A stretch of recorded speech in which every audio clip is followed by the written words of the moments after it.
112 an am awliya seytaan moo nekk 76 sourate Nisaa ki gumba tëxlu moo nekk 18 Baqara dof moo nekk pour takwir aaya 22 ki réer ci diine moo nekk aaya 170 sourate Baqara kenn ku ne aaya moo la topp ñii ñëpp nag kenn rek moo ci am connexion normale diggante moo boromam moom mooy muslim bi kese léegi muslim nan lay mel muslim day kennal yàlla muslim day sellal muslim day laab muslim day setal doxalin bu dagan tàggat li ko ak musri gi nga xam ne ñoom ñu ngi ci nuur ci lii ngay soog a nekk julit bismillahi taala léegi nag nga dem jël aaya 36 bu nekk sourate Nisaa aaya boobu lu mu lay wax nee na nga ormal sa diggante ak sa borom sa diggante ak say wajur sa diggante ak say frère ak say sœur sa diggante ak jirim yi sa diggante ak dëkkandoo yu jege yi ak sori yi sa diggante ak ñi nga xam ne mooy miskin yi masakin fuqara faqir yi sa diggante ak jaam amatul léegi liggéeykat moo am sa mbindaan wala sa boy wala chauffeur wala sa jardinier nga bàyyi ko xel après tànn say xarit loolu mooy li nga xam ne moo ci nekk ak tukkikat yi ak ñi nga xam ne par exemple ndax yow da ngaa rëy ay 36 bu nekk sourate Nisaa yi xool boo ko tafee sa bopp nga nekk nitu yàlla recrutement bi moo rek pour nga nekk nitu borom bi tabaraka wa taala nekk julit loolu mooy li nga xam ne moo ci nekk waaye xam ngeen ni lii ay bagage la yoo xam ni boo ci yoree benn day mel ni lu rafet waaye tey jii boo ñëwoon taxaw fii léegi nga ne ma sécurité laa bëgg ma la attention xaaral di tekki pour ndomb di la jox ngay takk rek bu yàggee yaa naa doy na da nga jékki-jékki ni mooy oustaz affaire bi doy na quoi man lu tax nga ne ma non bu ñu continuer dëgg gaaw quoi ma ne nu muy mel nga ne ma damay niroog dof ah yaa ko waxal sa bopp waaw yaa ko waxal sa bopp parce que lii moom lu mu gën a bëri rek ngay gën a niroog dof loolu mooy li nga xam ne moo ci parce que dafa baaxul bu doon or la wala jamaa di nga wax loolu bu doon xaalis di nga wax loolu da nga dolli ba dee foofu waaw loolu mooy li ci nekk kon mbokk yi daara kennal yàlla dafa ñëw rek pour jàppalanteeg yéen maanaam waxtaan ak yéen ci wàllu shirk bi la yaa ngi dégg li nga xam ne bàkkaar la boo xam ne yàlla nee na ku ko deyaale du ma la baal loolu moo tax ñu ñëw di wax ak yéen ci lii yaakaar ci pays borom bi tabaraka wa taala moo tax ñu jógee fële lakk suñu carburant ñëw ba fii bàyyi suñu yitte di ko dox ñun lii la ñuy dox waaw ñun loolu mooy suñu liggéey jàppalanteeg jaamu yàlla ci lépp loo xam ne mbirum bokkaale la ñun ci buntu boobu la ñuy dox ci kàddu borom bi tabaraka wa taala waaw loolu la incha allah kon nañu bàyyi xel bu baax ci ne gàllaaj amul benn njëriñ amul da lay diisal rek amul benn njëriñ xoolal gàllaaj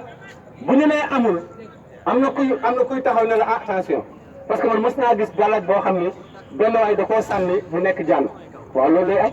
xamul tax loolu ci kanamu ñi mu ko sànni ñooñu amuñu réseau normal seen diggante ak seen borom waaye boo ko defee ku mel ni man sagar laay gis sagar waaw loolu la rek bu fekkee ci kanam muslim dëggantaan nga xam sa bopp bu ko waaj a defee sànni ko du nekk dara waaw du nekk dara waaw loolu mooy li nga xam ne moo ci nekk nga ne ma non man mos naa gis benn waay dañ ko jëm paaka dugul ma ne ko na koy reere léegi mu fande amul benn werante léegi mu daje ku ko tojal dinañ daw bàyyi ko fa day dóor rek mu dugg nga ne ma léegi nan laay def ma la da ngay gëm yàlla ànd ak wóolu ko soo gëmee yàlla ànd ak wóolu ko yàlla moo lay téyel boppam ci lu yomb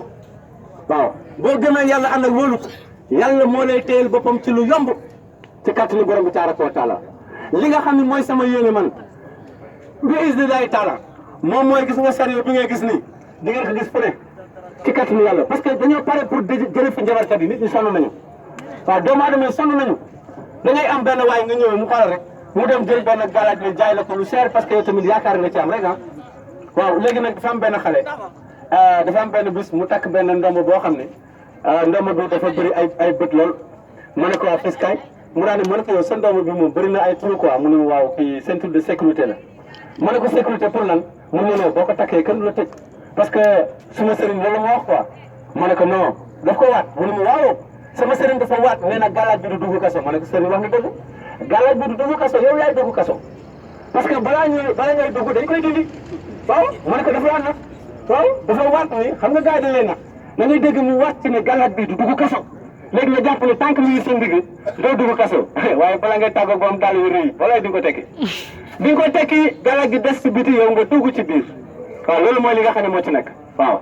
moo tax gis nga da ngeen bàyyi xel bu baax ci kaddu borom bi tabaraka wa taala daara ji mooy daara kennal yàlla soo bëggee gis ay situation dëggantaan da ngay dugg YouTube nga tàppe daara kennal yàlla soo demee de vidéo yu bëri yu la ñëwal boo demee Facebook boo defee Mamadou Lamine Diop maanaam vidéo yu bëri da nga la ñëwal foofu nga gis foofu waxtaan yi may waxtaan ni yëpp am na yeneen foofu di nga ko fa fekk ci kaddu borom bi tabaraka wa taala léegi nag kon maa ngi dellu siwaat ci azkar yi maa ngi delluwaat ci ni ñuy ñaane yàlla ndax am na azkar bi loo xam ni dama ko defoon bàyyi mooy nga am aajo maanaam tey jii nga ne ma léegi waa léegi man oustaz su ma amee aajo nan laay def ma la abal aajo nga jàpp ba set nga julli ñaar rakka benn bu ne nga def Fatiha ak qul huwallahu ahad léegi nag boo sëlmalee da ngay sujjóot boo sujjóotee nga ne auzu billahi mina shaytaani rajim nga jàng Fatiha jàng benn qul huwallahu ahad suñu borom maa ngi la ñaan sa kattan ak sa yërmande lépp lu yomb yaa ko yombal waaye lépp lu jafe tamit yaa ko jafeel parce que noonu la ko yàlla waxee sourate Fatiha aaya 2 maa yaftahi llaahu linnaasi ila axiri aaya boobu mooy waxtu loolu yàlla nee na lu ma téye day dëgg mais lu ma yombal mu yomb lu ma jafeel mu jafe maay ki am kattan te maay ki nag kon li mu bëgg mooy ñu di ko ñaan di ko jégalu ak di ko sant kon maa ngi leen di bàyyi ak buntu boobu ci kàddu borom bi tabaraka wa taala mbokk yi